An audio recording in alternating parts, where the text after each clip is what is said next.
സുവിശേഷങ്ങളിലൂടെ യേശു ചോദിക്കുന്ന 12 ചോദ്യങ്ങൾ. ആത്മീയ ചിന്തകൾക്കായി ഒരു ദൃശ്യാവിഷ്കാരം.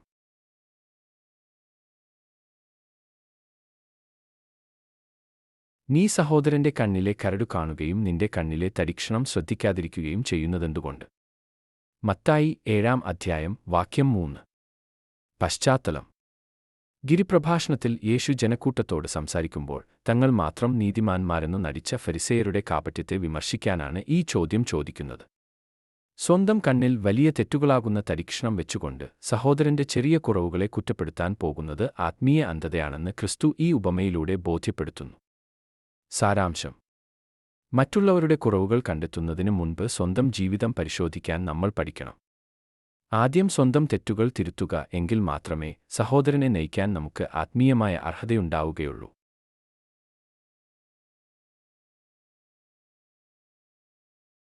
അല്പവിശ്വാസികളെ, നിങ്ങളെന്തിനു ഭയപ്പെടുന്നു? മത്തായി 8-ാം അധ്യായം വാക്യം 26. പശ്ചാത്തലം. കടലിൽ വലിയ കൊടുങ്കാറ്റുണ്ടായി തോണി മുങ്ങുമെന്ന ഘട്ടത്തിൽ ശിഷ്യന്മാർ ഭയന്നുവിറച്ച് യേശുവിനെ വിളിച്ചുണർത്തിയപ്പോഴാണ് അവിടുന്ന് ഈ ചോദ്യം ചോദിക്കുന്നത്. സർവശക്തനായ ദൈവം കൂടെയുണ്ടായിട്ടും പ്രതിസന്ധികൾക്ക് മുൻപിൽ ഭയത്തിന് കീഴടങ്ങി ദൈവസാന്നിധ്യം മറന്നുപോകുന്ന മനുഷ്യന്റെ വിശ്വാസക്കുറവിനെ യേശു ഇവിടെ ശാസിക്കുകയാണ്. സാരാംശം. ജീവിതമാകുന്ന കടലിൽ കടുത്ത തകർച്ചകളും പ്രതിസന്ധികളും ഉണ്ടാകുമ്പോൾ ഭയപ്പെടരുത്. നമ്മുടെ ജീവിതത്തോണിയിൽ ക്രിസ്തുവുണ്ടെങ്കിൽ ഒന്നിനെയും ഭയപ്പെടേണ്ടതില്ല. ഭയമല്ല, മറിച്ച് ദൈവത്തിലുള്ള പൂർണ്ണമായ ആശ്രയബോധവും ഉറച്ച വിശ്വാസവുമാണ് നമുക്ക് വേണ്ടതെന്ന് ഈ വചനം ഓർമ്മിപ്പിക്കുന്നു.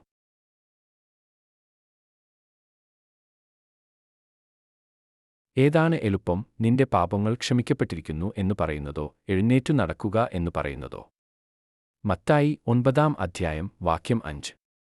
പശ്ചാത്തലം. തളർവാദരോഗിയോട് യേശു നിന്റെ പാപങ്ങൾ ക്ഷമിക്കപ്പെട്ടിരിക്കുന്നു എന്ന് പറഞ്ഞപ്പോൾ നിയമജ്ഞർ ഹൃദയത്തിൽ അവിടുത്തെ കുറ്റപ്പെടുത്തി. അവരുടെ ചിന്തകളറിഞ്ഞ യേശു ശാരീരികമായ രോഗശാന്തി നൽകുന്നതിനേക്കാൾ വലിയ അത്ഭുതം ആത്മാവിന്റെ മോചനമായ പാപമോചനമാണെന്നും അത് നൽകാൻ തനിക്ക് ദിവ്യാധികാരമുണ്ടെന്നും അവർക്ക് ബോധ്യപ്പെടുത്താനാണ് ഇത് ചോദിച്ചത്. സാരാംശം. ബാഹ്യമായ സൗഖ്യത്തേക്കാൾ ഉപരിയായി നമ്മൾ ആഗ്രഹിക്കേണ്ടതും പ്രാർത്ഥിക്കേണ്ടതും ആത്മീയമായ പാപമോചനത്തിന് വേണ്ടിയാണ്. യേശു നമ്മുടെ പാപങ്ങളെ ക്ഷമിക്കുന്ന ദൈവമാണെന്ന ബോധ്യം വേണം. കുമ്പസാരം എന്ന കൂദാശയിലൂടെ ലഭിക്കുന്ന ദൈവീക ക്ഷമയെ നമ്മൾ ആദരിക്കണം.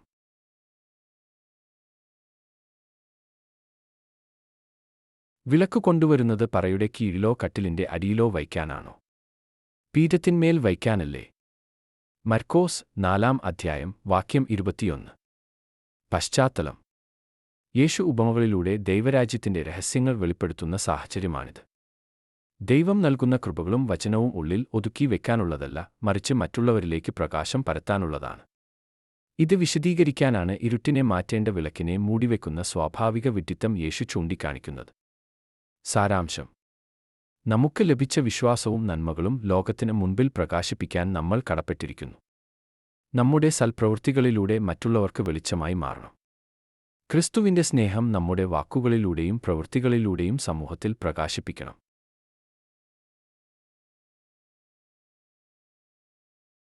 അനന്തരം അവൻ വന്ന് അവർ ഉറങ്ങുന്നതു കണ്ട് പത്രോസിനോട് ചോദിച്ചു, ശിമയോനെ, നീ ഉറങ്ങുന്നുവോ?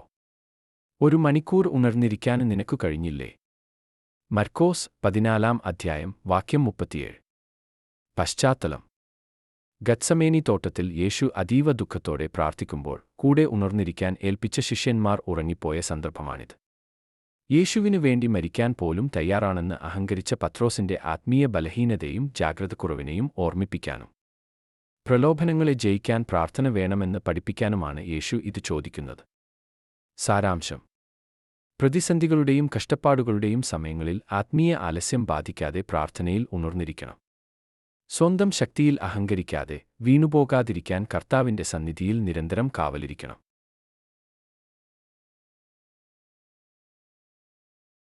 എന്റെ ദൈവമേ, നീ എന്നെ ഉപേക്ഷിച്ചത് എന്തുകൊണ്ട്? മർക്കോസ് 15-ാം അധ്യായം വാക്യം 34. പശ്ചാത്തലം. കാൽവരി ക്രൂശിൽ മനുഷ്യകുലത്തിന്റെ മുഴുവൻ പാപങ്ങളും ചുമലിലേറ്റി മരണവേദനയിലൂടെ കടന്നുപോകുന്ന യേശുവിന്റെ അന്ത്യനിമിഷങ്ങളാണിത്. മനുഷ്യന്റെ പാപം ദൈവത്തിൽ നിന്നുണ്ടാക്കുന്ന വലിയ അകൽച്ചയും ഒറ്റപ്പെടലും യേശു തന്റെ മനുഷ്യ സ്വഭാവത്തിൽ പൂർണ്ണമായി അനുഭവിച്ചറിഞ്ഞതുകൊണ്ടാണ് സങ്കീർത്തനം ഉദ്ധരിച്ച് പിതാവിനോട് ഈ ചോദ്യം ചോദിക്കുന്നത്. സാരാംശം. ജീവിതത്തിൽ വലിയ ഒറ്റപ്പെടലുകളും ദൈവമില്ലെന്ന തോന്നലുകളും ഉണ്ടാകുമ്പോൾ ക്രൂശിതനിലേക്ക് നോക്കുക. കഠിനമായ വേദനയിലും പിതാവിനെ വിളിച്ച് ആശ്രയിച്ച യേശുവിന്റെ മാതൃക നമുക്ക് പ്രത്യാശ നൽകണം.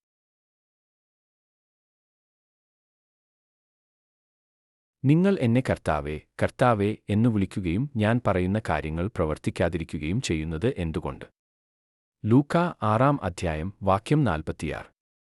പശ്ചാത്തലം. യേശു തന്റെ പ്രസംഗത്തിൽ ശിഷ്യത്വത്തിന്റെ ആഴത്തെക്കുറിച്ച് പഠിപ്പിക്കുന്ന ഭാഗമാണിത്.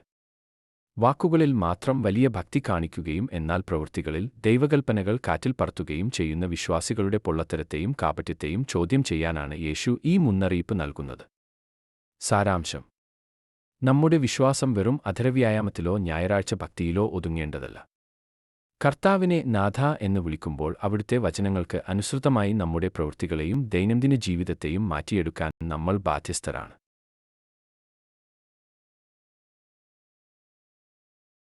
അപ്പോൾ അവൻ ചോദിച്ചു, ഞാൻ ആരെന്നാണ് നിങ്ങൾ പറയുന്നത്? ലൂക്കാ 9:20. പശ്ചാത്തലം. യേശു ജനങ്ങൾ തന്നെക്കുറിച്ച് എന്തു പറയുന്നു എന്ന് ചോദിച്ചതിനുശേഷം തന്റെ കൂടെ നടക്കുന്ന ശിഷ്യന്മാരുടെ വ്യക്തിപരമായ ബോധ്യം അറിയാനായി ചോദിക്കുന്ന ചോദ്യമാണിത്. കേവലം മറ്റുള്ളവരുടെ കേട്ടറിവുകൾക്കപ്പുറം തന്നെ രക്ഷകനായ ക്രിസ്തുവായി അവർ തിരിച്ചറിഞ്ഞിട്ടുണ്ടോ എന്ന് ഉറപ്പുവരുത്തുകയായിരുന്നു യേശുവിന്റെ ലക്ഷ്യം. സാരാംശം. യേശു എനിക്ക് ആരാണ് എന്ന ചോദ്യത്തിന് സ്വന്തം ജീവിതം കൊണ്ട് ഉത്തരം നൽകാൻ നമുക്ക് കഴിയണം. മറ്റാരോ പറഞ്ഞുതന്ന അറിവിനപ്പുറം ക്രിസ്തുവുമായി നമുക്കൊരു വ്യക്തിപരമായ ആത്മീയ ബന്ധമുണ്ടായിരിക്കണം. യേശുവാണ് എന്റെ ജീവിതത്തിന്റെ കർത്താവെന്ന ഉറച്ച പ്രഖ്യാപനത്തിലേക്ക് നമ്മൾ വളരണം.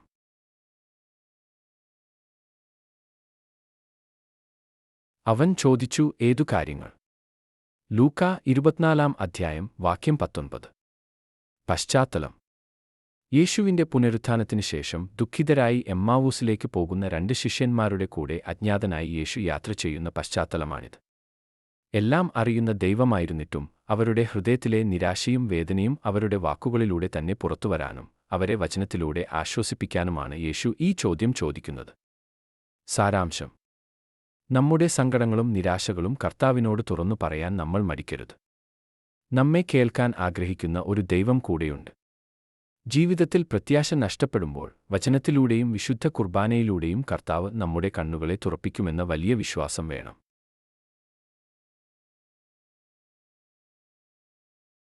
ഭൗമിക കാര്യങ്ങളെപ്പറ്റി ഞാൻ പറഞ്ഞത് നിങ്ങൾ വിശ്വസിക്കുന്നില്ലെങ്കിൽ സ്വർഗീയ കാര്യങ്ങൾ പറഞ്ഞാൽ എങ്ങനെ വിശ്വസിക്കും? യോഹന്നാൻ 3:12. പശ്ചാത്തലം.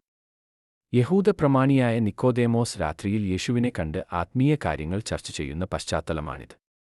രണ്ടാമത് ജനിക്കുന്നതിനെക്കുറിച്ച് ലളിതമായ ഭൗമിക ഉദാഹരണങ്ങളിലൂടെ വിശദീകരിച്ചിട്ടും നിക്കോദേമോസിന് മനസ്സിലാകാത്തതുകൊണ്ടാണ് മനുഷ്യന്റെ ലൗകിക ബുദ്ധി കൊണ്ട് മാത്രം ദൈവത്തിന്റെ സ്വർഗീയ രഹസ്യങ്ങളെ ഗ്രഹിക്കാൻ കഴിയില്ലെന്ന് യേശു വ്യക്തമാക്കുന്നത്. സാരാംശം. ദൈവിക സത്യങ്ങളെ നമ്മുടെ പരിമിതമായ യുക്തി കൊണ്ട് മാത്രം അളക്കാൻ ശ്രമിക്കരുത്. വിശ്വാസം യുക്തിക്ക് അപ്പുറത്താണ്. വചനത്തിലും സഭയുടെ പഠനങ്ങളിലും വിശ്വസിക്കാനുള്ള വിനയമുണ്ടാകണം. പരിശുദ്ധാത്മാവിന്റെ ജ്ഞാനത്തിനായി നമ്മൾ എപ്പോഴും പ്രാർത്ഥിക്കണം.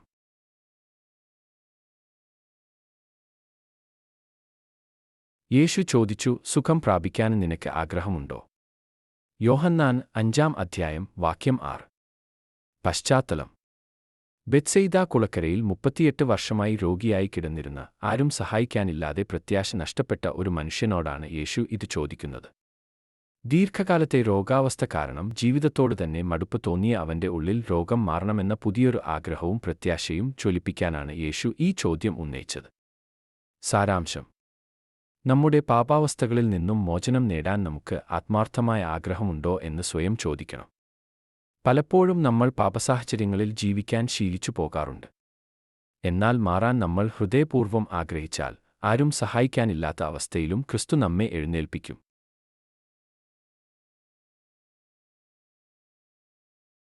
യേശു 12 പേരോടുമായി ചോദിച്ചു, നിങ്ങളും പോകാൻ ആഗ്രഹിക്കുന്നുവോ? യോഹന്നാൻ 6:67. പശ്ചാത്തലം. യേശു തന്റെ ശരീരവും രക്തവും ജീവന്റെ അപ്പമാണെന്ന കഠിനമായ സത്യം പഠിപ്പിച്ചപ്പോൾ പല ശിഷ്യന്മാരും അവിടുത്തെ വിട്ടുപോയി. ജനപ്രീതിക്ക് വേണ്ടിയല്ല, സത്യത്തിനു വേണ്ടി നിലകൊള്ളാനാണ് താൻ വന്നതെന്നും ക്രിസ്തുവിനെ അനുഗമിക്കുക എന്നത് പൂർണ്ണ സ്വാതന്ത്ര്യത്തോടെയുള്ള തിരഞ്ഞെടുപ്പാണെന്നും 12 അപ്പസ്തോലന്മാരെ ഓർമ്മിപ്പിക്കാനാണ് യേശു ഇത് ചോദിക്കുന്നത്. സാരാംശം. ലോകം മുഴുവൻ ക്രിസ്തീയ മൂല്യങ്ങളെ തള്ളിപ്പറഞ്ഞ് വഴിമാറിപ്പോയാലും ക്രിസ്തുവിനോട് ചേർന്നു നിൽക്കാൻ നമുക്ക് സാധിക്കണം. കർത്താവേ, ഞങ്ങൾ ആരുടെ അടുത്തേക്ക് പോകും? നിത്യജീവന്റെ വചനങ്ങൾ നിന്റെ പക്കലല്ലേ ഉള്ളത് എന്ന ബോധ്യത്തോടെ ഈശോയെ എപ്പോഴും ചേർത്തുപിടിക്കുക.